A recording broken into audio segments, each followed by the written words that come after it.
नमस्कार जनता में स्वागत है आपका। मैं हूं योगेंद्र, आप देख रहे हैं खास खबर। खास खबर में हम बात करेंगे कांग्रेस के मुखपत्र कांग्रेस संदेश में।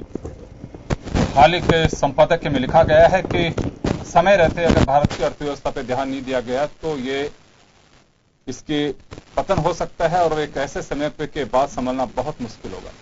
संदेश में यह भी लिखा गया है कि पूर्व प्रधानमंत्री और ख्यातिनाम अर्थशास्त्री मनमोहन सिंह ने नोटबंदी के बाद सरकार को चेताया था कि उचित समय में अर्थव्यवस्था को छोड़ा जाना चाहिए। उन्होंने यह भी कहा है कि समय रहते अगर प्रतिपक्ष की बातों को, अब से पहले भी एक परंपरा रही है, अगर अच्छे को सुझाव आते हैं तो उन्हें शामिल किया जाना चाहिए, उस पर गौर फरमाना चाहिए। लेकिन वर्तमान सरकार पर अहंकार का आरोप लगाते हुए कांग्रेस ने कहा है कि प्रतिपक्ष के अच्छे सुझाव जो होते हैं उन पर भी गौर नहीं किया जाता है। लेकिन कांग्रेस देश की चिंता है और इस तरह के सुझाव देती रहेगी और जो भी उचित हो सकेगा वो किया जाएगा।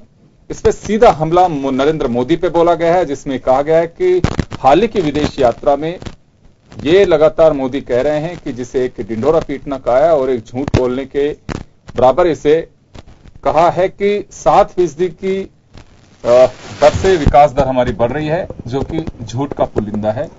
ये हम आपको दिखाएंगे जन टीवी की नजर से कि किस तरह से क्या विशेष रूप से इसमें छापा गया है। कांग्रेस संदेश में हम आपको दिखाते हैं और उसके बाद हम हमारे पैनल से मुखातिब होंगे।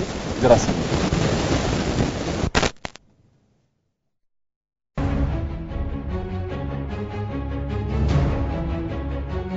कांग्रेस के मुखपत्र में पूर्व प्रधानमंत्री मनमोहन सिंह के बयान को आधार बनाते हुए लिखा कि नोटबंदी के दुष्परिणामों पर सिंह ने आशंका जता दी थी, जो अब सही साबित हो रही है। कांग्रेस का आरोप है कि सरकार अपनी गलती और कमजोरी छिपाने के लिए इसे मानने को तैयार नहीं है। संदेश में लिखा गया है कि महत्वपूर्ण मुद्दों पर भी सरकार को प्रतिपक्ष की सलाह पसंद नहीं आती है। Sir, I would further like to point out that in my opinion, this scheme of monetization, the way it is being implemented, will hurt agricultural growth in our country, will hurt small industry, will hurt all those people who are in the informal sectors of the economy. Congress ने आरोप लगाया है कि अर्थव्यवस्था में तेजी से गिरावट आ रही है। पार्टी ने इस पर चिंता जाहिर करते हुए मोदी पर सीधा हमला बोला है और कहा है कि प्रधानमंत्री विदेश में जाकर झूठा प्रचार कर रहे हैं कि भारत की अर्थव्यवस्था 7% की दर से बढ़ रही है, लेकिन ना विदेशी निवेश आ रहा है और ना ही कोई डेवलपमेंट दिखता है। कांग्रेस का कहना है कि मोदी सरकार के कारोबार सुगम बनाने के लिए बावजूद इसके भारत कारोबार में सूचकांक में 130वें स्थान पर पहुंच गया है। कांग्रेस के इस आरोप पर बीजेपी ने पलटवार किया है। बीजेपी के बिहार प्रदेश अध्यक्ष नित्यानंद राय ने कहा कि मनमोहन सिंह सिर्फ और सिर्फ सोनिया गांधी के सलाहकार थे, जबकि पीएम मोदी विकास पुरुष है। जीडीपी से लेकर नोटबंदी तक मोदी सरकार ने ऐतिहासिक काम किया है। वह मुट्ठी भर लोगों की बात कांग्रेस हमेशा करती आई है। आज देश के गरीबों के लिए जितनी योजनाएं माननीय प्रधानमंत्री श्री नरेंद्र मोदी जी की सरकार ने बनाई है, यह पूरे हिंदुस्तान में ही नहीं पूरे दुनिया में इसकी तारीफ हुई है। आज गांव-गांव तक गरीबों के घर में गैस पहुंच रहा है, उसको पेंशन मिल रहा है, सामाजिक सुरक्षा बीमा योजनाएं लागू हो रही है। नोटबंदी एक ऐतिहासिक कदम था या फिर एक आत्मघाती कदम, इस पर भी मिलीजुली प्रतिक्रिया ही सामने आती रही है। देश में इस निर्णय के बाद कई जगह हालात खराब भी हुए और जनता को लाइन में लगकर अपने पैसे निकालने पड़े। कुछ लोगों के मरने की भी खबरें आई, लेकिन सत्ता पक्ष ने देश की भलाई के लिए कड़े निर्णय लेने का हवाला दिया। ब्यूरो रिपोर्ट, जन टीवी।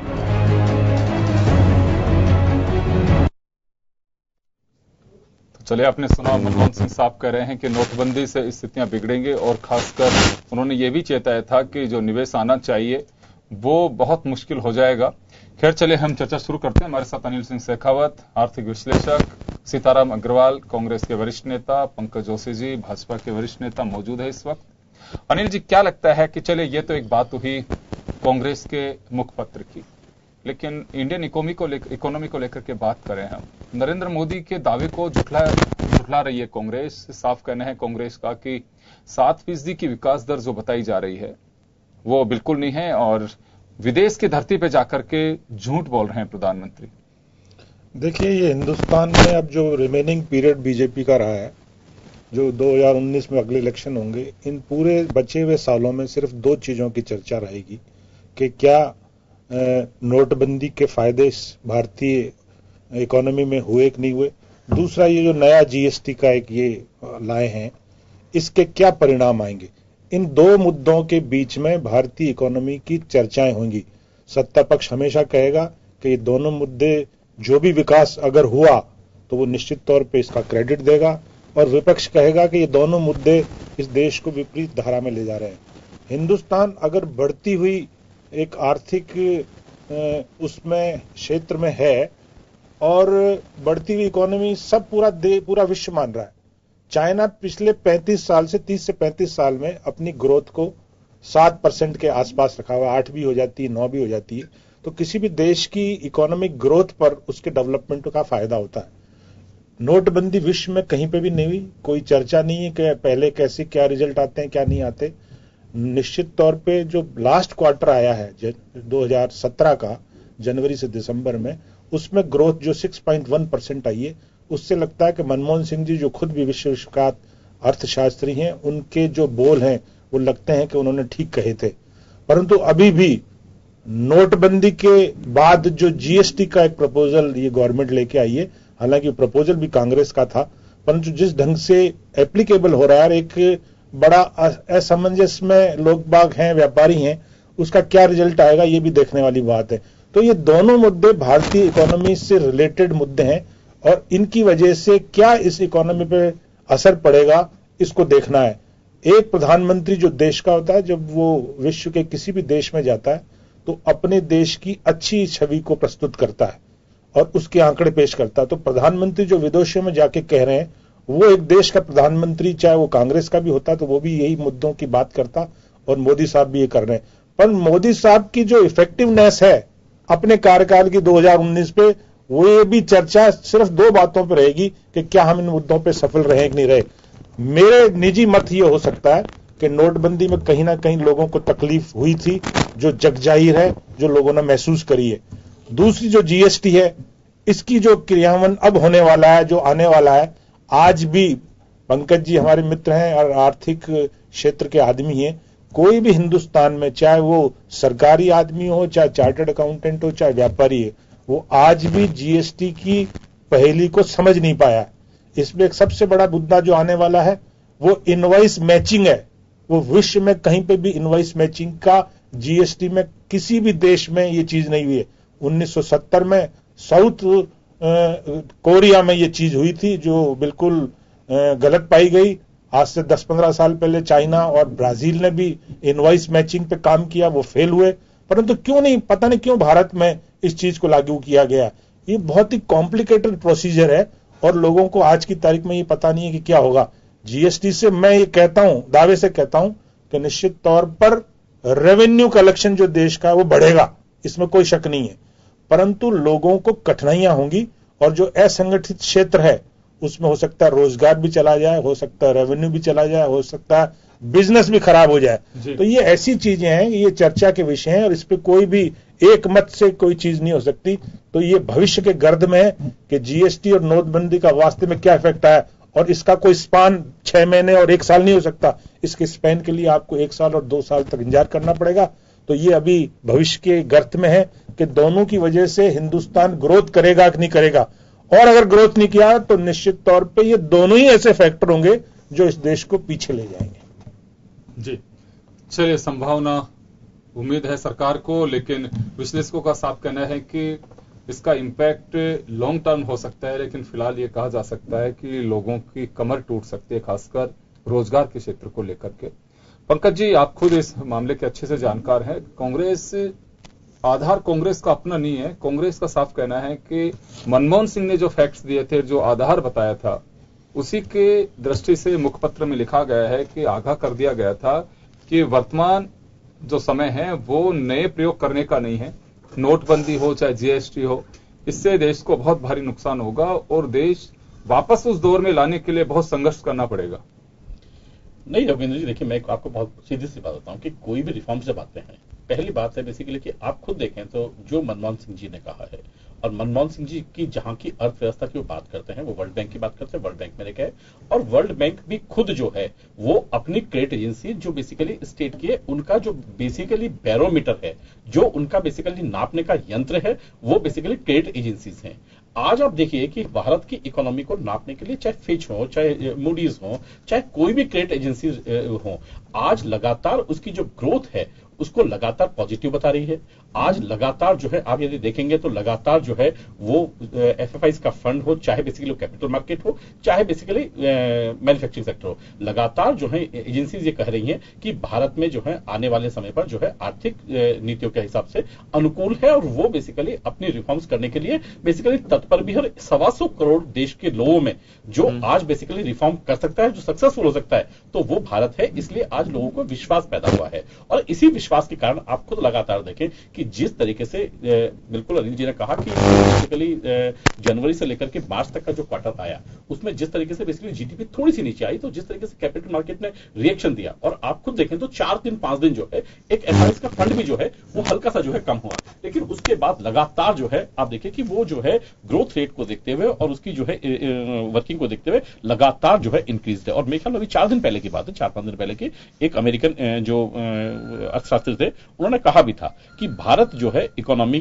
के उसमें सबसे पावरफुल जो है वो होगा, और उसके अलावा जो अभी तक की जो फाइनेंशियल जो फॉरेन जो फंड्स है, जो बेसिकली विदेशी मुद्रा भंडार हैं, वो भी जो है अभी तक का जो है इतिहास का जो है अब तक हाईएस्ट है।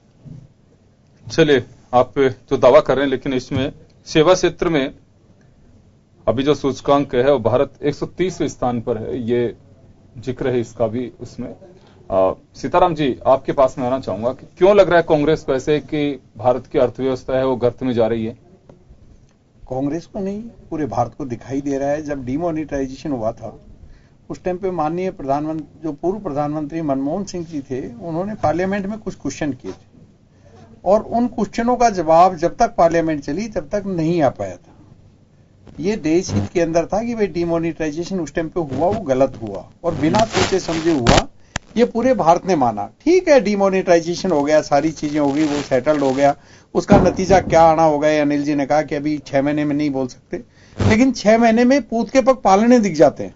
6 महीने में ये दिखाई दे जाता है कि लास्ट क्वार्टर के अंदर हमारे क्या रिजल्ट आए, ये सब चीजें उससे दिखाई देता है। तीसरा, जीएसटी के मैटर में, चलिए मनमोहन सिंह जी को छोड़िए, आप देश की जनता को छोड़िए, देश के अर्थशास्त्री को छोड़िए, इन्हीं के पार्टी का सांसद सुब्रमण्यम स्वामी जी ने बार बार ये कहा कि ये जीएसटी लाने का उपयुक्त टाइम नहीं है। मैं जीएसटी के विषय में आपसे कहना चाहता हूं, डिमोनेटाइजेशन से लोग उभर भी नहीं पाए। मतलब क्या है कि व्यापार बेसिकली क्या था कि व्यापारियों को लोग भाजपा का वोट बैंक मानता था, और उस वोट बैंक के पीछे भाजपा कहीं डायरेक्ट इनडायरेक्ट रूप में उसको फायदा भी हुआ। पहले तो व्यापारी को मार दिया डिमोनेटाइजेशन में, उसके बाद क्या, छोटे व्यापारी को जीएसटी के अंदर मारा। शेखावत साहब ने शायद इसकी पूरी स्टोरी नहीं बताई कि जीएसटी का सबसे ज्यादा इफेक्ट उस आदमी पे पड़ा है जो गांव में बैठा है, उस आदमी पे पड़ा है जो आदमी एक कस्बे में बैठा है और 50 लाख, 60 लाख, 70 लाख, 40 लाख, 21 लाख, 30 लाख सेल है उसकी। अब इन्होंने एक वो कहा कि साहब 5,000 रुपए बिक्री के लिए हमने माफ कर दिया जी, 5,000 रुपए, 5,500 रुपए जिसकी बिक्री है।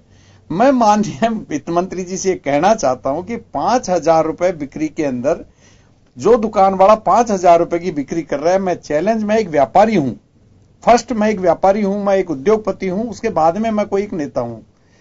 5,000 रुपए जिस आदमी का जो व्यापार कर रहा है, 5,000 रुपए की बिक्री आती है, तो उसका मैक्सिमम मार्जिन आज के जमाने में इस कंपटीशन युग में 7-8% से ज्यादा नहीं हो सकता। चार्टेड अकाउंटेंट बैठे हुए हैं, 10% मान लो, 500 रुपए अगर वो डेली के कमाता है, उसमें उस दुकान का किराया भी देना पड़ेगा, उसके पास एक आदमी उसको भी देना पड़ेगा, उसका बिजली का बिल भी देना पड़ेगा, उसका पानी का बिल भी देना पड़ेगा, उसका घर खर्चा भी चलाना पड़ेगा। 5,000 रुपए एक पान वाले के लिए सफिशिएंट नहीं है। पहले बात, एसएसआई के लिए पहले 1.5 करोड़ रुपए लिमिट थी, 1.5 करोड़ रुपए तक एक्साइज नहीं लगती थी, उसको घटा करके 20 लाख रुपए करती। हमारी एमएसएमई जो है एक रीढ़ की हड्डी है भारत की, जो हो सकता है रेवेन्यू कम देती होगी लेकिन रोजगार बहुत है, और हर गांव में, हर घर में कुटीर उद्योग इस रूप में है। 20 लाख रुपए से ऊपर के हर आदमी के वो एक्साइज ड्यूटी या जीएसटी के रूप के अंदर कर देना पड़ेगा। कर क्यों नहीं पड़ेगा? मैं एक बात बताऊं, कर का दायरा क्यों नहीं पड़ेगा? कहते हैं कि साहब जीएसटी देश की मांग थी। मैं आपके माध्यम से एक निवेदन करना चाहता हूं, किसकी मांग थी जीएसटी? किसने? मीडिया ने कहा जीएसटी जरूरी है हमारे? किस एसोसिएशन ने कहा जीएसटी जरूरी है हमारे? किस चार्टेड एसोसिएशन, अकाउंटेंट एसोसिएशन ने कहा जीएसटी जरूरी है? किस अपोजिशन ने कहा जीएसटी जरूरी है? पहले कांग्रेस बिल लेके आई, उस टाइम पे नहीं पास हुआ, अब ये बिल पास हो गया। जीएसटी का एक ही, इनका जो लाने का जो पर्पज है ना, वो एक ही पर्पज है, इनकी रेवेन्यू डबल। चाहे कोई लेके आए, चाहे कांग्रेस लेके आए, चाहे बीजेपी लेके आए, चाहे और कोई इसको चलाए, लेकिन मेरा कहने का मतलब है कि जीएसटी का मेन जो पर्पज है भारत सरकार का लाने का, वो है कि इनकी रेवेन्यू डबल हो जाएगी, 100% डबल हो जाएगी। क्यों नहीं होगी उसका भी रीजन मैं बताता हूं। ये कहते हैं साहब एक्साइज को और जीएसटी वैट को जोड़ लो, जो 16 पड़ रहा था उसको हमने 18 कर दिया, तो एवरेज 25% टैक्सेशन ज्यादा होगी। शेखावत जी ज्यादा तरीके से बता सकते हैं। अगर डिटेल में चाहिए तो मेरे को एक दिन लंबे टाइम के लिए बुला लीजिए, मैं एक एक चीज जीएसटी के बारे में जानता हूं। जो आदमी 1.5 करोड़ रुपए में था वो 20 लाख में आ गया, जो आदमी 20 लाख में था वो 0 में आ गया। हालत ये होगी कि हर आदमी का मतलब है नेगेटिव लिस्ट को छोड़ के सरकार को कुछ इस तरह के ट्रस्ट भी रखना चाहिए कि व्यापारी अगर आगे नहीं बढ़ेगा तो फिर रोजगार के जरिए खत्म होंगे। तो आपका मानना है कि 1.5 करोड़ से एक्साइज की जो लिमिट घटा के 20 लाख कर दी, उसकी वजह से लोग बहुत बड़े रिस्क उठाना बंद करेंगे, हर्डल्स में फंसेंगे? और नहीं, दूसरा एक चक्कर और है, दूसरा एक पहलू और लीजिए, आईटी सेक्टर। इसके आईटी सेक्टर की ये पोजीशन है कि गांव-गांव में कहते हैं ई मित्र पे जाके बिल निकलवाइए जी। ई मित्र के ऊपर जाके बिल निकलवाएगा, वो दुकान छोड़ के जाएगा आदमी, ई मित्र के ऊपर बिल बुक लेके जाएगा, दुकानदार को, कस्टमर को छोड़ के जाएगा, ई मित्र पे जाके बिल निकलवा के लेके आएगा। पहले आप अपना इंफ्रास्ट्रक्चर डेवलप कीजिए। अभी आप एक बात बताऊं, विदेश में जाइए जहां पे जीएसटी है, वहां पे 1% कोई परेशानी नहीं है। आज 15 दिन हो गए यहां पे, मैं एक इंडस्ट्रियलिस्ट हूं, हमें यह मालूम नहीं है कि कहां तो भेजना है, क्या चीज आना है। आज हमारे इंडस्ट्रीज के अंदर ये पोजीशन है कि जो भी बिल आ रहा है बाहर से आ रहा है, उसकी हर चीज की, किसी की ईसीसी नंबर ठीक नहीं है, किसी का मतलब वो रजिस्ट्रेशन गलत हो क्या आ रहा है, किसी का क्या हो क्या आ रहा है, और ये ठोक देंगे उठा करके 15 दिन के अंदर या 20 दिन में या 2 महीने का इन्होंने टाइम दिया। क्या 2 महीने का इन्होंने ग्रेस पीरियड दिया? ग्रेस पीरियड एक दिन का भी नहीं दिया। 2 महीने इन्होंने कहा कि रिटर्न नहीं देनी पड़ेगी आपको। फटाक से प्रधानमंत्री जी ने क्या कह दिया, 50,000 सीएच के अंदर बुला करके सीए चोरी करना सिखाता है। फटाक से एक स्टेटमेंट दे देते हैं कि मेरा देश जो कुछ है वो वर्ल्ड के अंदर, मेरा देश सिर्फ 3 साल में ही प्रोग्रेस किया, बाकी तो 67 साल में धूली झोंकी। ये सब चीजें जो है ना, आज ये इसके नतीजे 2 साल के बाद आएंगे, और 2 साल के बाद जो नतीजे आएंगे वो अच्छे नहीं आएंगे। अगर आज कांग्रेस के मुख्य पत्र में छपा है, लेकिन पब्लिक के हर जर्नल व्यापारी से आप बुला के, सूरत में 1 लाख आदमी की रैली निकली, कौन सी मीडिया ने दिखाई? कहां पे दिखाया गया? क्या उनसे समझौता हुआ? क्या बातचीत हुई? क्या व्यापारी नहीं चाहता? अच्छा, दूसरी एक इन्होंने, शेखावत जी ने बहुत बड़ी बात की, मिसमैच। आपसे मैंने परचेज किया, मैंने आपको टैक्स दे दिया, और टैक्स आपने जमा नहीं कराया, उसकी जिम्मेदारी मेरी है, उसकी जिम्मेदारी मेरी है, मैं दोबारा टैक्स दूं आपको, क्योंकि भारत सरकार खुद की जिम्मेदारी हमारे ऊपर लादना चाहती है। भाई आप जीएसटी लगाई, लेकिन हम किस बात का? आपसे टैक्स लिया, आपको जमा करा दिया। जो टैक्स कलेक्टिंग अथॉरिटी उसको मैंने टैक्स दे दिया, वैल्यू एडिशन का जिंदा टैक्स है, मैंने भारत सरकार के खजाने में जमा करा दिया। लेकिन अगर योगेंद्र जी ने टैक्स जमा नहीं करवाया तो उस टैक्स की जिम्मेदारी, मैं बायर हूं, मेरी जिम्मेदारी है। क्यों? वाई? ये सब चीजें जीएसटी में सोचना पड़ेगा हमें। जीएसटी बोलने में बहुत आसान है, लेकिन अगर इसको पढ़ करके इंप्लीमेंट करें, उस आदमी को मालूम है साहब हमारी रात की नींद खराब है व्यापारियों। पंकज जी, आप तो खुद भी पेशे से उसी सेक्टर से हैं जिसको लेकर के चर्चा चल रही है।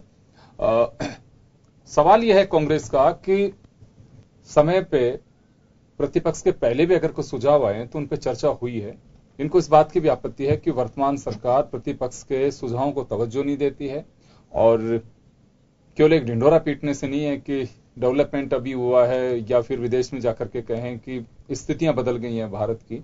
अच्छी बात अगर भारत की स्थितियां बदलती हैं, ये कांग्रेस के जो मुखपत्र में है उसकी बात मैं कर रहा हूं। तो ये एक कांग्रेस का हो चाहे दूसरे लोगों का सवाल हो कि प्रतिपक्ष के अगर सुझाव आते हैं, अब से पहले परंपरा रही है कि उन पे गौर फरमाया जाता है, लेकिन वर्तमान सरकार इस पे गौर नहीं करती, उसे अहंकार बताया जा रहा है। नहीं योगेंद्र, मुझे लगता है कि देखिए जितना गौर है, मैं कह रहा हूं कि न केवल प्रतिपक्ष बल्कि प्रत्येक व्यक्ति से जो है खुद प्रधानमंत्री जो है वो कहते हैं कि बेसिकली आपकी जो भी राय होगी वो आप जो मुझे देंगे निश्चित रूप से उस पर विचार करूंगा, उस पर सोचूंगा, समझूंगा, यदि ठीक लगी तो उसको जो है इंप्लीमेंट करूंगा। आपने खुद ने देखा कि आईटी सेक्टर के अंदर एक ऐप का मामला था जिसमें अलवर के एक सज्जन थे, उन्होंने जो है एक ऐप के मामले का उसको बेसिकली उन्होंने पूरा प्रचारित किया और उन्होंने कहा कि हाँ ये चीजें होनी चाहिए।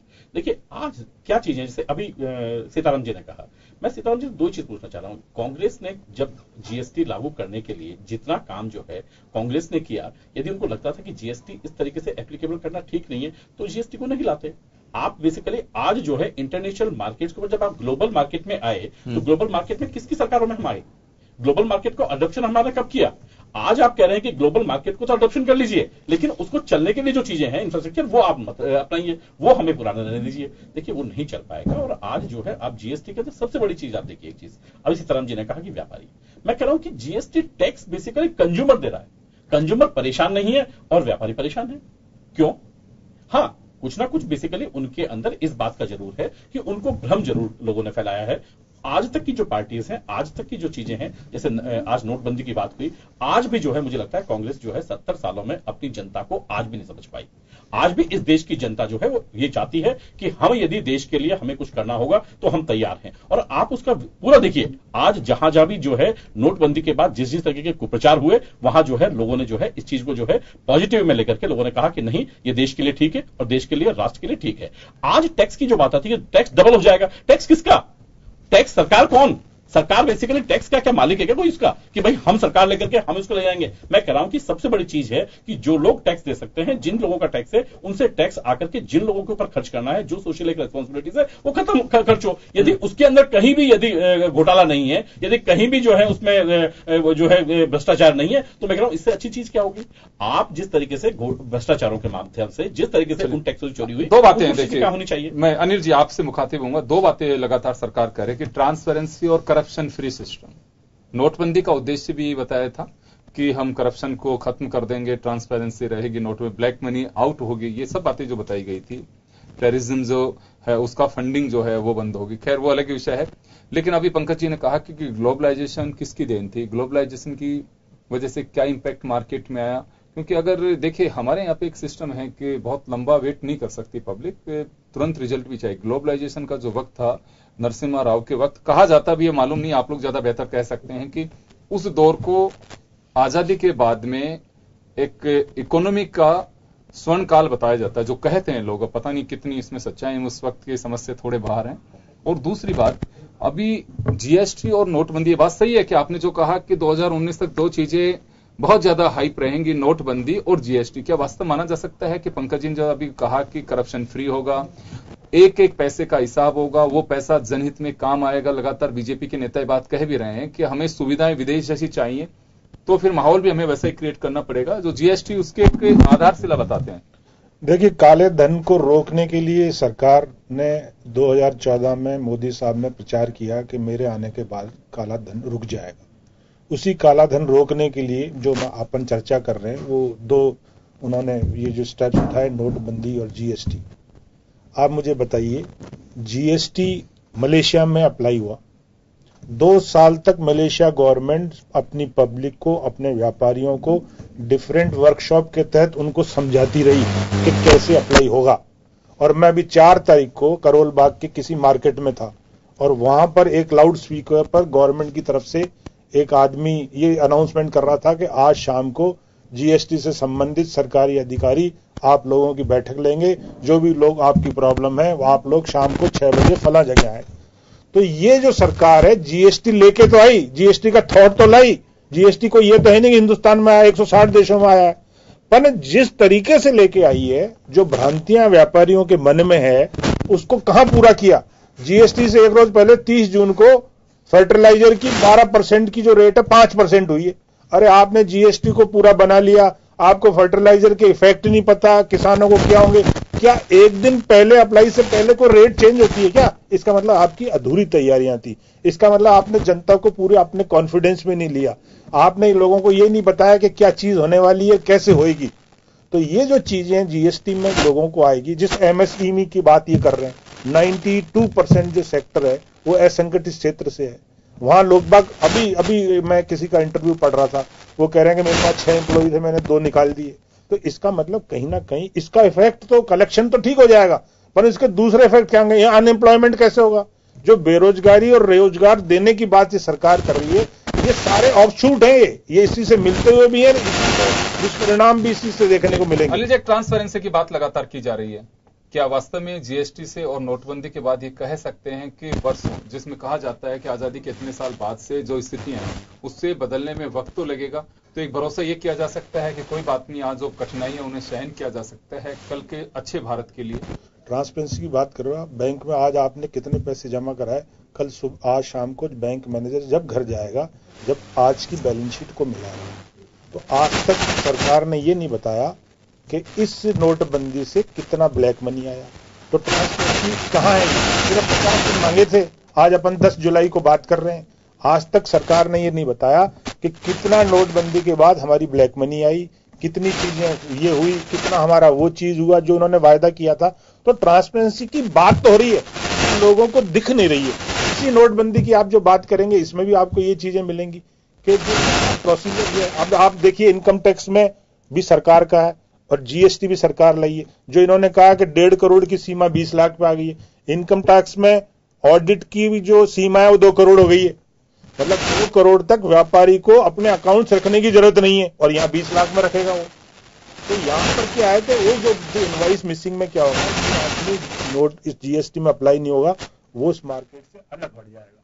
तो एक पैरेलल इकोनॉमी खड़ी होने की भी संभावना है, क्योंकि छोटे जो गांव में आदमी रहता है, छोटा व्यापारी जिसके पास, अभी वो कह रहे हैं जेटली साहब के कंप्यूटर रखने में क्या दिक्कत है, जो व्यापारी है वो कंप्यूटर रखना चाहिए उसको, भाई सब कंप्यूटर रखेगा कैसे? क्या वो कह रहे हैं कि नोटबंदी या जो कैशलेस इकोनॉमी है, एक मैं इंटरव्यू देख रहा था जेटली साहब, वो कहते हैं कि स्वीडन में नोट जो है ना कैशलेस इकोनॉमी, स्वीडन 1 करोड़ की पॉपुलेशन, हम 125 करोड़ की पॉपुलेशन, आप किस देश से इसको वो कर रहे हैं? आप मिला किस देश से रहे हैं? आप कम से कम किसी देश का ऐसा उदाहरण पेश किए जिसकी भौगोलिक स्थिति, जिसकी सामाजिक स्थिति, जिसकी आर्थिक स्थिति 72% लिटरेसी रेट है, 28% तो अंगूठा छाप है। वो क्या जानते हैं, क्या इकोनॉमी जानते हैं, क्या बैंकिंग जानते हैं, क्या करेंगे, क्या इस व्यापार में कर पाएंगे वो? तो जो हमारी स्थिति, जो भौगोलिक स्थिति, आर्थिक स्थिति, सामाजिक स्थिति जो हिंदुस्तान की है, उससे ये दोनों जो स्टेप्स है ना, वो कहीं ना कहीं मिसमैच होते हैं। चलिए मैं आ रहा हूं आपके पास, मैं लौट रहा हूं, एक छोटे से ब्रेक के लिए रुकेंगे हम, ब्रेक के बाद हम जल्द लौटते हैं। इस मुद्दे पर बने रहिए हमारे साथ।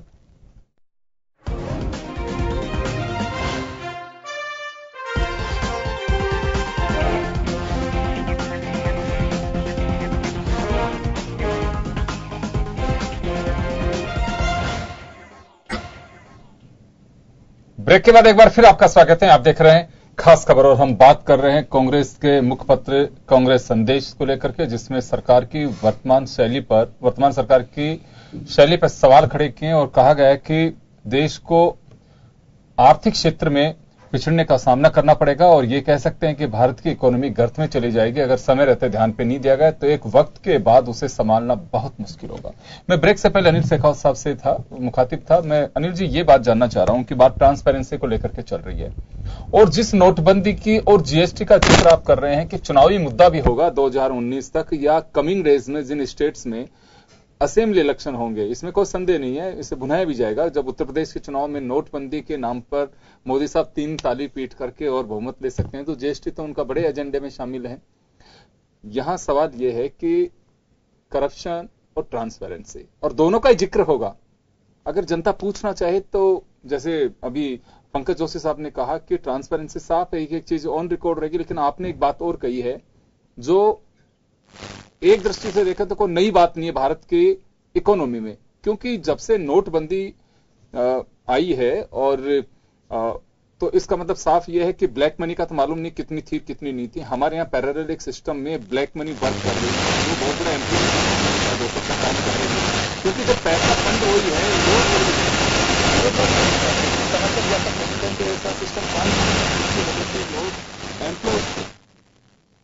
लेकिन जिस ट्रांसपेरेंसी की बात कर रहे हैं, मैं ये चाहता हूँ, इस ट्रांसपेरेंसी में ये चाहता हूँ कि मैं आज ये भारत का नागरिक होने की वजह से मैं सरकार से ये पूछना चाहता हूँ, या मैं इंफॉर्मेशन को चाहता हूँ जी कि कितना ब्लैक मनी नोटबंदी से आई आज तक आप हमें बताएं कि भाई ये चीजें आई। इन्होंने कहा भी अभी कि हमने 1 लाख कंपनियों को पकड़ लिया। आप एक नाइट के बाद हमें भी पता पड़े कौन सी 1 लाख कंपनियां, हमने 3 लाख कंपनियां आगे क्यों नहीं कर दिया? आप बताइए उसके लिए। आपने कहा इनकम टैक्स 18 लाख नोटबंदी के तहत जो सस्पेक्टेड जो इन्होंने कैश जमा कराया उनकी इन्फॉर्मेशन आ गई। हमें तो कोई नोटिस दिख नहीं रहा कहीं पे, हमें तो इनकम टैक्स काम करता हुआ दिख नहीं रहा। तो जिस ट्रांसपेरेंसी की बात तो सरकार कर रही है और अपील भी करती है हमारे जैसे आदमियों को, ये चीजें पता रहनी चाहिए, पर दिख कहीं नहीं रही है वो। ये जो संदेह जो पैदा हो रहे हैं इन दोनों स्कीम से या सरकार के एक्शन से, वो ये कह तो रहे हैं कि हम ये चीजें ब्लैक एंड व्हाइट में कर देंगे। जब आपने 1 लाख कंपनियों को कह रहे हैं मैंने एक पेन से बंद कर दिया, तो वो बताओ तो सही वो किसको बंद कर दिया आपने। हो सकता है वो बिल्कुल सही है, तो वो ट्रांसपेरेंसी का यही तो चीज है ना, वो सारी चीजें आनी चाहिए। सुप्रीम कोर्ट कह रहा है कि आप नाम डिक्लेयर कीजिए, सरकार कहती है नहीं हम ब्लैक वालों का भी नाम डिक्लेयर नहीं करेंगे। वो ये कह रहे हैं कि 9,000 करोड़ जो ब्लैक मनी विदेशों में थी वो 4.5 आ गई, और आपकी वजह से थोड़ी आ गई, वो उठा के कहीं और चले गए पैसे को। आपके प्रयासों से क्या ट्रांसपेरेंसी आई? वो जनता को एक का नाम तो बताओ। आप सिर्फ 2 नाम पता है कि ललित मोदी भग गया और माल्या भग गया, एक 9,000 करोड़ लेके लग गया और वो लग गया।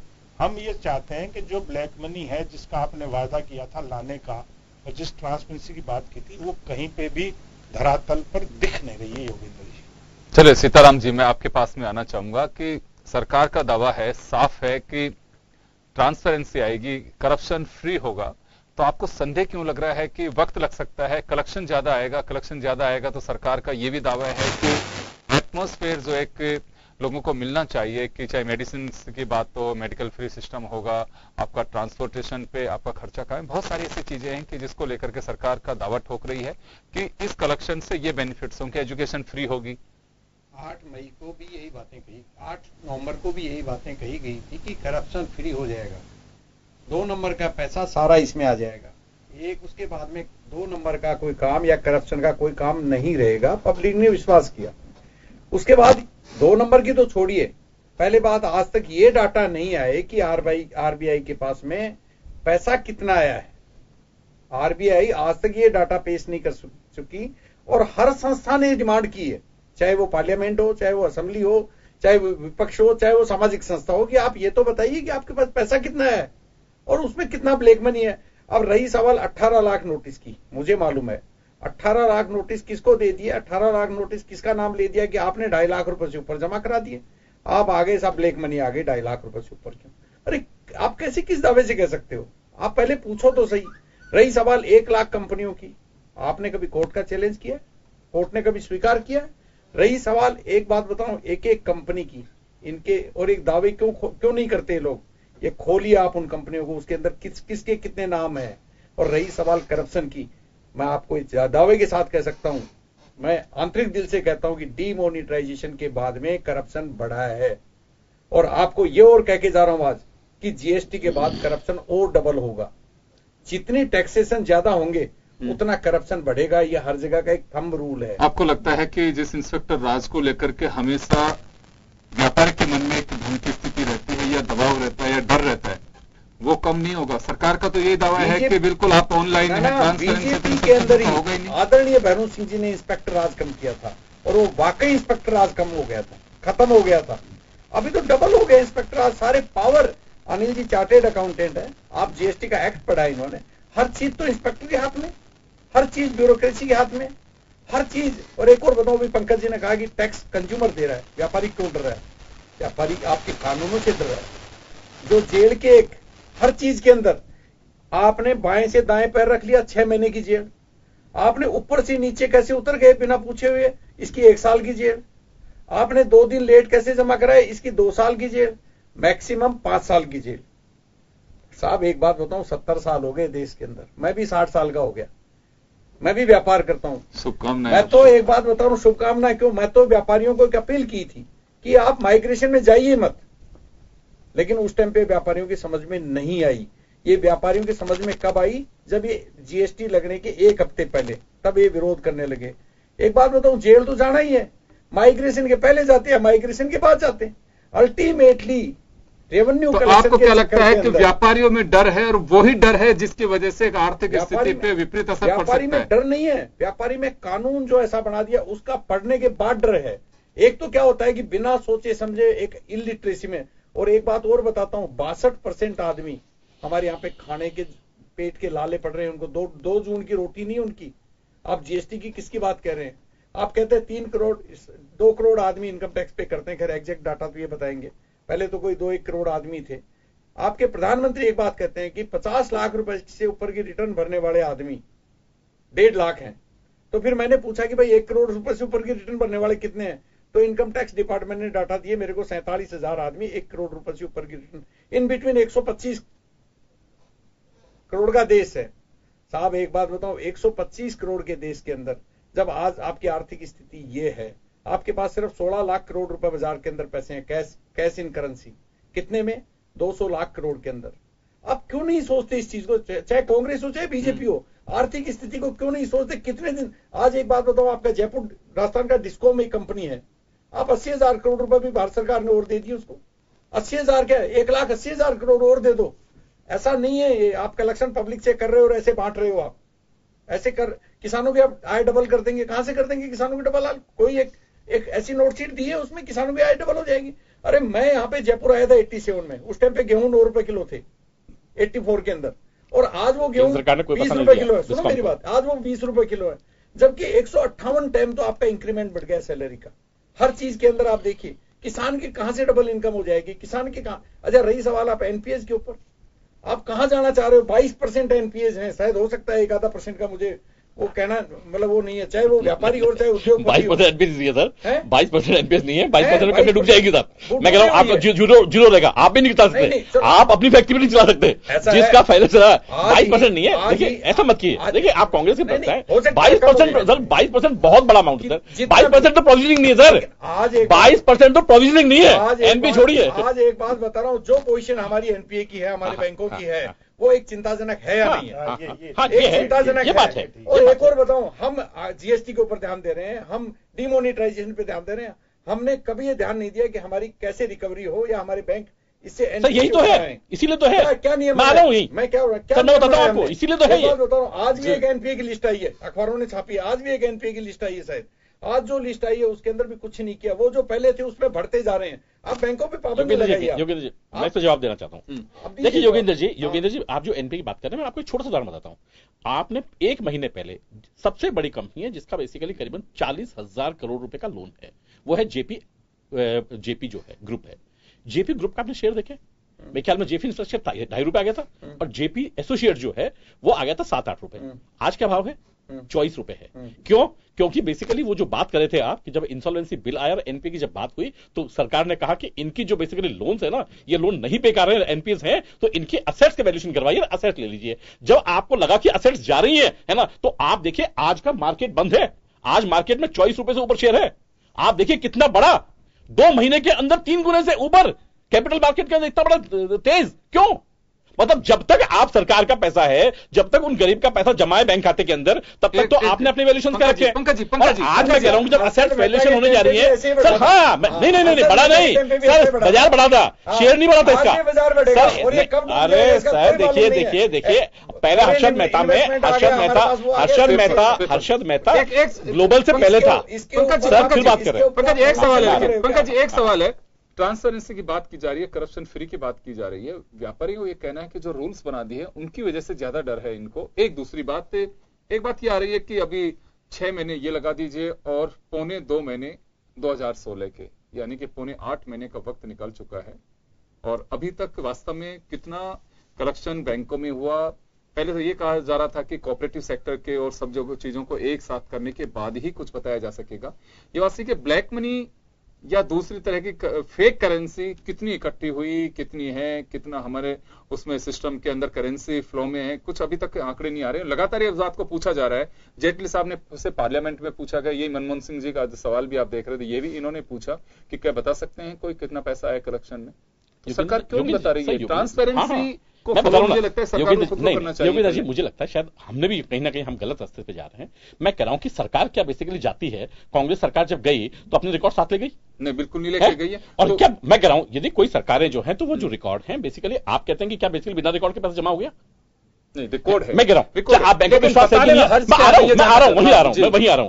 आप बात वो कर रहे हैं कि आपका दांत निकाला, आपको जो है लाकर डॉक्टर साहब ने डेंटिस्ट से दिखाया कि ये हमने आपका दांत निकाल दिया। अब आप चाहते हैं कि साहब किडनी का ट्रांसप्लांट हो तो कल ही आकर के दिखाइए कि साहब किडनी के ट्रांसप्लांट में क्या क्या चीज निकली, तो उसके इन्फेक्शन हो, कोई दिक्कत नहीं है। आप तो बेसिकली आपने दिखाई है हमें, क्योंकि आपने कहा था कि हम जो है ऑपरेशन बड़ा ट्रांसपेरेंट करेंगे और बड़े तरीके से करेंगे। हम ये कह रहे हैं जो लोग आ रहे हैं वही आ रहा हूं भाई। रिकॉर्ड आज भी जो है आरबीआई बेसिकली इंडिपेंडेंट एजेंसी है कि नहीं है? आज भी लोगों को आरबीआई पे विश्वास है कि नहीं है? आज भी जो आरबीआई का गवर्नर है वो इंडिपेंडेंट है कि नहीं है? मैं कह रहा हूं आज भी सरकारों में खाली इन 3.5 सालों के अंदर जिस तरीके के काम हुए लोगों ने नहीं, बल्कि जिस तरीके से जो है जो डाटा बेसिकली जो गोपनीय है, आज भी जो गोपनीय चीजें हैं जो रखी जाती हैं, जिन चीजों पे उन्होंने कहा कि हम आज भी जो है ट्रांसपेरेंसी की चीजें जहां जहां हैं। 2-3 चीजें मैं आपको बड़ा देना चाहता हूं। आपने अभी जैसे कहा कि नोटबंदी के अंदर लोगों ने कहा कि ब्लैक मनी आई कि नहीं आई। मैं कह रहा हूं कि ब्लैक मनी जो 2.5 लाख रुपए थे, आप देखिए जिन लोगों ने पैसा जमा कराया उनके टैक्सेस जब जमा हुए और जब एक्सेसिव पैसा था, तो आप देखिए जो गरीब कल्याण कोष के लिए जब पैसा जमा हुआ तो उसमें जो पैसे का अमाउंट है वो एक बहुत सफिशिएंट अमाउंट है कि जिन लोगों ने जमा कराया। दूसरी बात मैं जानना चाहता हूं पंकज जी, बहुत एक साफ सुथरी सी बात है, मेरा सवाल बहुत ही उलझन वाला नहीं है। मैं इतनी सी बात जानना चाहता हूं कि देश के लिए बेहतरी के लिए जीएसटी लेकर के आए, नोटबंदी का वही रहा। नोटबंदी को कितने लोगों ने विरोध किया, लेकिन उत्तर प्रदेश, उत्तराखंड सहित 5 राज्यों के विधानसभा चुनाव में 4 में आपने सरकार बना करके और सारे आरोपों को खारिज कर दिया कि देखिए जनता ने जवाब दिया। डेमोक्रेटिक सिस्टम है, जनता ने इसे अप्रिशिएट किया, चले वो भी बात हो गई। उसके बाद आज जीएसटी का इंपैक्ट किस पे होगा? कंज्यूमर को तो केवल देना है, खाना खाने जाना है, वैट की जगह जीएसटी दे देगा, कितना पैसा लग रहा है, अगर खाना है तो खाना ही है, कोई उस पर असर नहीं पड़ता। आज 100 रुपए किलो टमाटर भी खरीदने पड़ रहे हैं, 1.5 महीने पहले ही 10 रुपए किलो भी खरीदने पड़ रहे थे। तो जो जिसको खाना है वो ऊपर नीचे करके खाएगा, उसमें कहीं को दिक्कत नहीं है। व्यापारी जिसके लिए आप कह रहे हैं कि बहुत सहज होगा, ट्रांसपेरेंसी बढ़ेगी, इंस्पेक्टर राज खत्म होगा, करप्शन फ्री माहौल होगा, वो व्यापारी लगातार स्ट्राइक पे है, विरोध कर रहा है। चलिए सीताराम अग्रवाल जी को हम खारिज करते हैं कि वो एक पॉलिटिशियन है, एक पॉलिटिकल पार्टी के नेता भी हैं, साथ ही एक व्यापारी होने के नाते। चले, लेकिन इतने व्यापारी हैं, गुजरात के व्यापारी को देखिए आप, कहीं के व्यापारी को, तो एक वजह क्या है कि ये तो हमारा जो सिस्टम है, नहीं मेरे जो आप बिल्कुल सही कह रहे हैं, देखिए एक बार छोटा, मैं मेरी बात खत्म कर रहा हूं।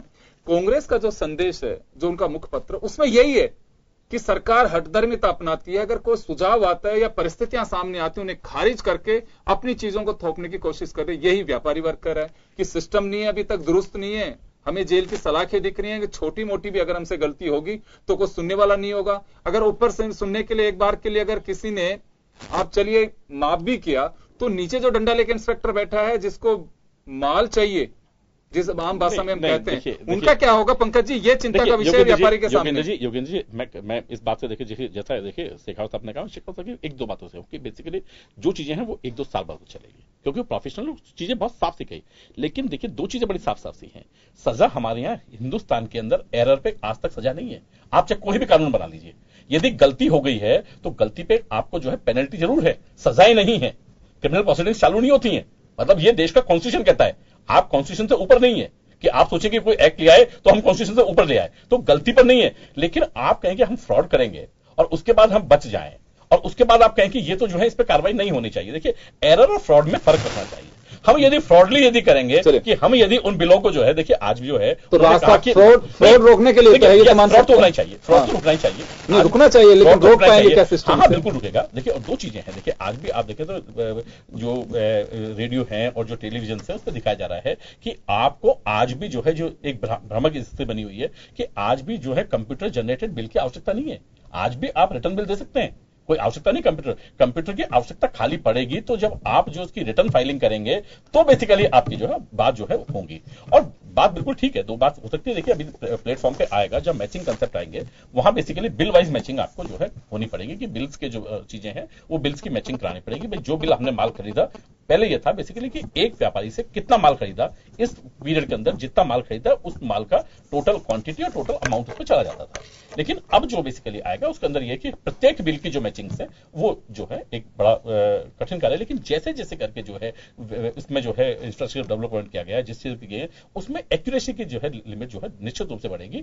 और बेसिकली जब एक्यूरेसी बढ़ेगी और जब चीजें होंगी तो निश्चित रूप से आप मान के चलिए 2 चीजें होंगी कि जो एक आज अविश्वास की स्थिति बनी बनी हुई है। आज कंज्यूमर देखिए, अब जब कंज्यूमर जाता है तो सबसे पहले जो है व्यापारी से बार्गेन शुरू करता है, और बार्गेन भी कैसे शुरू करता है कि जिसकी आप कई बार तो कल्पना नहीं कर सकते कि वो ऐसी बार्गेनिंग करता है कि सीधा 200 रुपए का सीधा 50 रुपए की कोशिश करता है। वो क्यों? क्योंकि लगता है कहीं ना कहीं कि जो मार्जिन है वो इतने एक्सेसिव हैं, जो चीजें वो इतनी एक्सेसिव है जिसकी हद नहीं। क्यों? क्योंकि मेटेरियल उसका चले हमारे साथ कांग्रेस से सुरेंद्र सिंह जी धाकड़ हैं।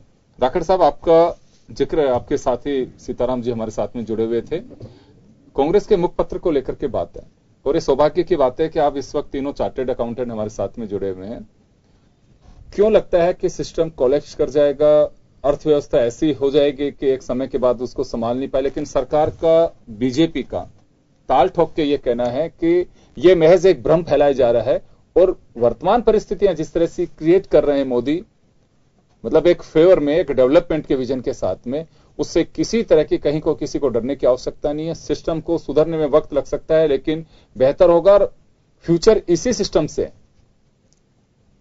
योगेंद्र जी, मैं आपको कहना चाहूंगा कि वाकई में सरकार हठ धर्मिता पे है। जो विकास के आंकड़ों की बात करें तो जो चौथे क्वार्टर के रिजल्ट आए थे, जो अपने जीडीपी के आंकड़े आए थे, वो 6.1% थे।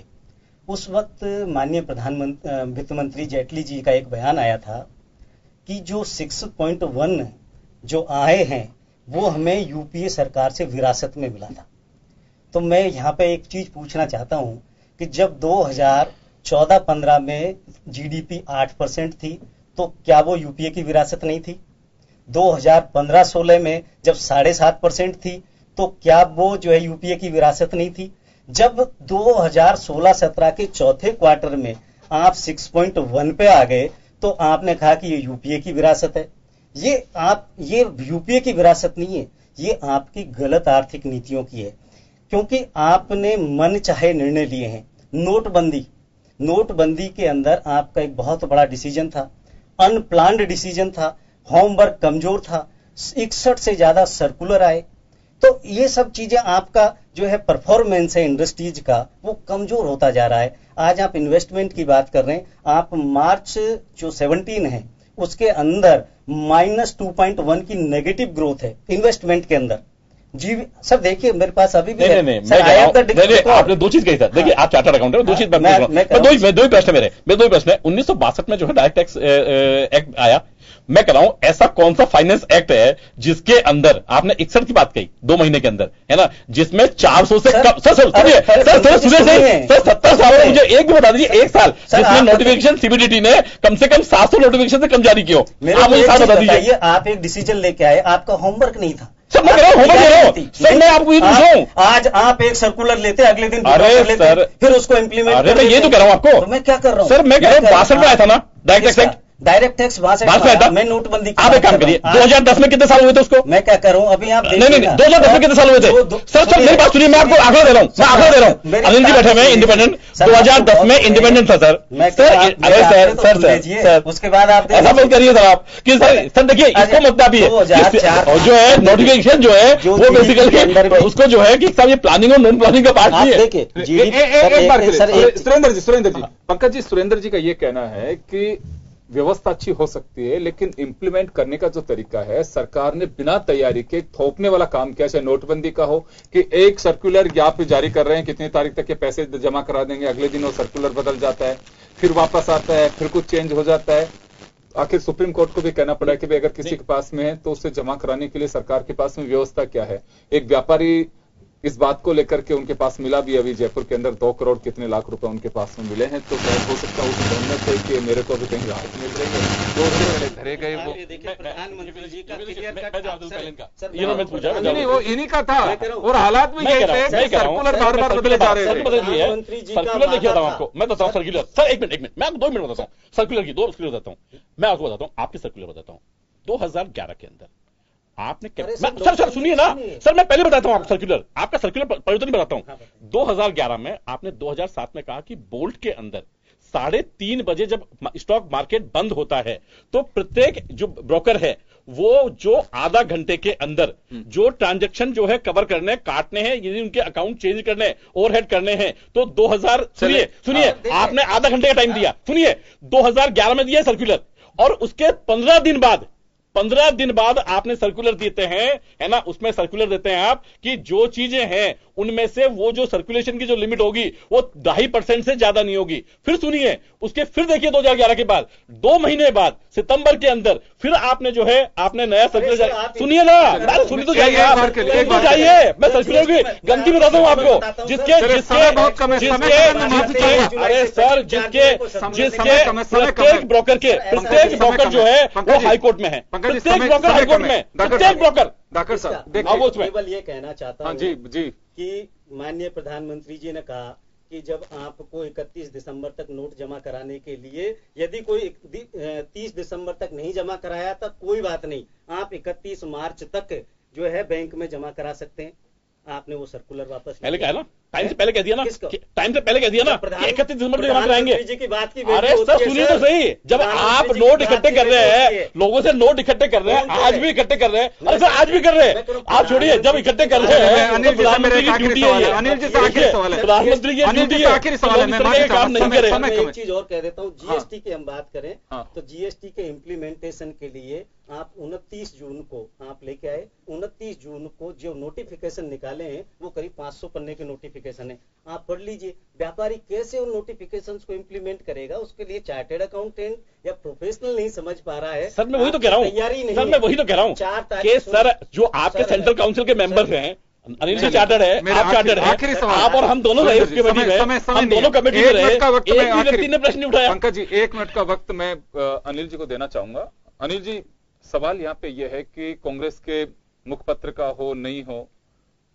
क्या वास्तव में ऐसा लगता है कि हमारी इकोनॉमी डामाडोल स्थिति के अंदर, क्योंकि ये बात के पॉलिटिकल एजेंडे की नहीं है, अगर वास्तव में सरकार में बैठे नुमाइंदे हैं उनके लिए भी चिंता की बात है, और किसी भी राष्ट्र के लिए अर्थव्यवस्था वहां की एक मजबूत कड़ी में होनी चाहिए, अगर कहीं कोई लेकुना है तो उसे दूर करने की जरूरत भी है, तो क्या वास्तव में जीएसटी उसी स्थिति में है? वर्तमान परिस्थितियों को हम देखें कि जो स्थिति है, मनमोहन सिंह साहब जिस कमी को भांपने की कोशिश कर रहे हैं, जिसे दूर जीएसटी के माध्यम से सरकार दूर करना चाह रही हो।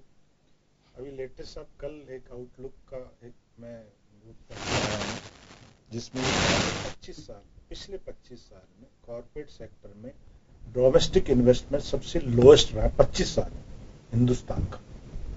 तो ये जो आंकड़े हैं, उस आंकड़ों की कड़ी में मैं लेटेस्ट आउटलुक के एडिशन की बात कर रहा हूं जो कल आया है, जिसमें उन्होंने कहा है, किसने इसकी स्टडी करी है, बिजनेस स्टैंडर्ड का कोई आर्टिकल है, उसको कोट किया गया है और ये कहा है कि कॉर्पोरेट सेक्टर, जो डोमेस्टिक कॉर्पोरेट सेक्टर है, 1000 कंपनियों ने हिंदुस्तान में 2 लाख करोड़ का इन्वेस्टमेंट किया, जो अभी तक का लोएस्ट है। बाहर जो इन्वेस्टमेंट बाहर से आने वाली बात थी मेक इन इंडिया के तहत, कोई आंकड़े आज तक सरकार ने पेश नहीं किए कि बाहर जो मोदी जी जा रहे हैं, प्रयास कर रहे हैं, इसकी मैं सराहना करता हूं कि वो कैसे न कैसे प्रयास कर रहे हैं, परंतु परिस्थितियां क्रिएट नहीं हो पा रही कि बाहर वाला आदमी यहाँ का इन्वेस्टमेंट करे, और यहाँ का आदमी इन्वेस्ट कर ही नहीं रहा है, क्योंकि यहाँ डिमांड कहीं ना कहीं नीचे गिरी हुई है और जीएसटी उसको और डाउन करेगी। जैसे एक छोटा सा उदाहरण बताता हूँ, जिस हिसाब से कपड़ा उद्योग जो गवर्नमेंट वाले कर रहे हैं, हमारा जो एक्सपोर्ट जो गारमेंट का होता था वो निश्चित तौर पर इससे इफेक्टेड होगा। जिस जीएसटी की आप बात कर रहे हैं उस जीएसटी में मैं ये कहना चाहता हूँ, जीएसटी पूरे विश्व में टैक्स कलेक्शन का सबसे बढ़िया एक तरीका है, जो टैक्स बेस बढ़ाएगा, इसकी कोई बात नहीं है। पर टैक्स बेस कब बढ़ाएगा? वो कोई आप जो है वेट में जो 10 जो स्लैब थे उसको आपने 7 कर दिए। जीएसटी कहता है कि 2, कांग्रेस ने 2 जो है ना रेटें करी थी, आप उसको 3 कर लो, आप 7 ले जाओगे तो जीएसटी का जो मूल धारणा है जी वो खत्म हो जाती है। चलिए, इसलिए जीएसटी के क्या परिणाम रहेंगे ये तो देखिए भविष्य की बात है, प्लस होगा माइनस होगा, टैक्स बेस बढ़ेगा, परंतु इससे अगर लोगों को परेशानियां होती हैं तो जो उसका मूल ध्येय था, जो मूल इसकी अवधारणा थी, बिल्कुल वो पूरा नहीं हो पाएगा। बिल्कुल ठीक फरमा रहे। चलिए, कांग्रेस के मुखपत्र संदेश को लेकर के तो हमने चर्चा की, कांग्रेस प्रतिपक्ष की पार्टी है, सत्ता पक्ष उसे खारिज कर सकता है, लेकिन ब्रिटिश के एक चर्चित मैगजीन द इकोनॉमिस्ट, उसने भी पिछले अंक में ये बात कही थी कि मुख्य प्रधानमंत्री नरेंद्र मोदी जितना दिखा रहे हैं कि इकोनॉमिक रिफॉर्म्स के मामले में, लेकिन वो इतनी दिखाई जो बता रहे हैं उतना है नहीं। उन्होंने डाला भी था उसमें कि जो अर्थव्यवस्था के सुधारक के रूप में सरकार को पेश करने की कोशिश कर रहे हैं, लेकिन उससे दूर हैं। खैर, वजह जो भी हो, फिलहाल यही कहा जा सकता है कि वास्तव में सिस्टम में अगर कोई कमी है तो उसे दूर किया जाना चाहिए, और परंपरा हमारी यहाँ ये भी रही है कि अच्छे सुझाव हो तो उन्हें शामिल भी किया जाना चाहिए। लेकिन जीएसटी और नोटबंदी तय है कि आने वाले दिनों के अंदर सरकार के दो बड़े मुद्दे होंगे जिनकी वजह से एक आम जनता तक पहचान और उसके साथ ही जैसे उत्तर प्रदेश में सफल रहा ये इनका प्रयोग, तो जिसे छोड़ेंगे भी नहीं। बीजेपी के लिए अपना, चाहे कांग्रेस हो सकता है कि जीएसटी और नोटबंदी को कटघरे में खड़ा करे, लेकिन बीजेपी के लिए सफलता का मंत्र भी रहेगा जिसको लेकर बनाने की कोशिश भी की जाएगी। चलिए, बहुत बहुत शुक्रिया आप सभी का, और खास खबर में बस इतना ही। दीजिए इजाजत, नमस्कार।